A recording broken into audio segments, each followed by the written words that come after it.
Kim Jong-un est tellement passionné par les bombes atomiques, qu'il pourrait dire d'enseigner la fabrication des bombes à des élèves. Bonjour, dans cette vidéo je t'explique l'histoire de Kim Jong-un.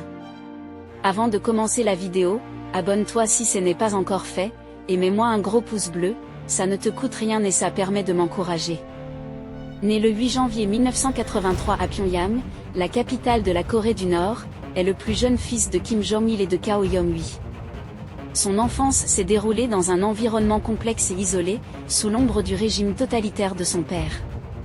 Peu de détails sont disponibles sur ses premières années, mais il est largement admis qu'il a été envoyé en Suisse sous un pseudonyme pour poursuivre ses études, préservant ainsi son identité et le protégeant des regards indiscrets. Kim Jong-un a étudié dans une école internationale en Suisse, où il a utilisé le nom de Pak Un pour maintenir l'anonymat. Cette période à l'étranger a été marquée par des expériences qui ont probablement contribué à sa perception du monde.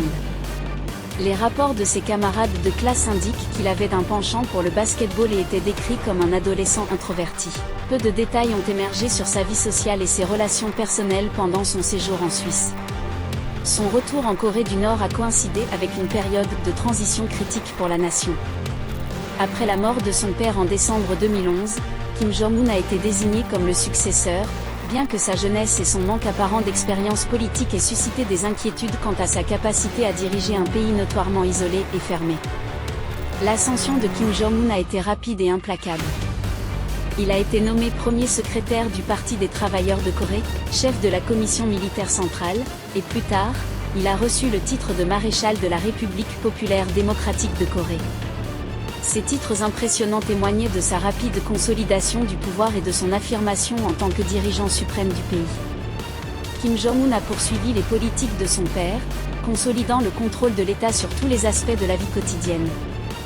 Le culte de la personnalité, qui était déjà prédominant sous Kim Jong-il, a atteint de nouveaux sommets sous la direction de Kim Jong-un.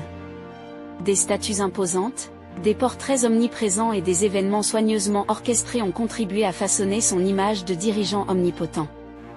Le règne de Kim Jong-un a été marqué par une attention particulière portée au programme nucléaire de la Corée du Nord. Le pays a mené plusieurs essais nucléaires et des tirs de missiles balistiques, suscitant des inquiétudes et des condamnations de la part de la communauté internationale. Ces actions ont entraîné des sanctions sévères, exacerbant les difficultés économiques déjà présentes dans le pays.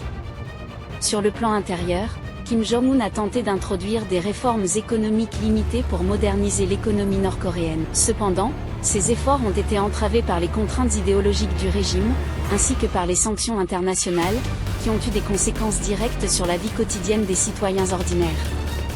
La vie personnelle de Kim Jong-un demeure largement inconnue du public. Il est marié à Ri Sol-ju, et le couple a au moins 3 enfants, mais des détails sur leur vie de famille restent rares et étroitement contrôlés par le régime. Le règne de Kim Jong-un a également été marqué par des purges au sein du cercle dirigeant. Des responsables de haut rang ont été limogés ou exécutés, alimentant les spéculations sur des luttes de pouvoir internes. Ces purges semblent viser à éliminer toute menace potentielle à son autorité et à maintenir un contrôle strict sur le pouvoir. Alors que Kim Jong-un continue de diriger la Corée du Nord avec une poigne de fer, les questions persistantes concernant les droits de l'homme et la répression politique demeurent au centre des préoccupations internationales. Les rapports d'exécution, de camps de travail et de restrictions sévères des libertés individuelles ont attiré l'attention de la communauté internationale, qui continue de faire pression pour des changements significatifs. C'est tout pour cette vidéo, si ça t'a plu, like et abonne-toi.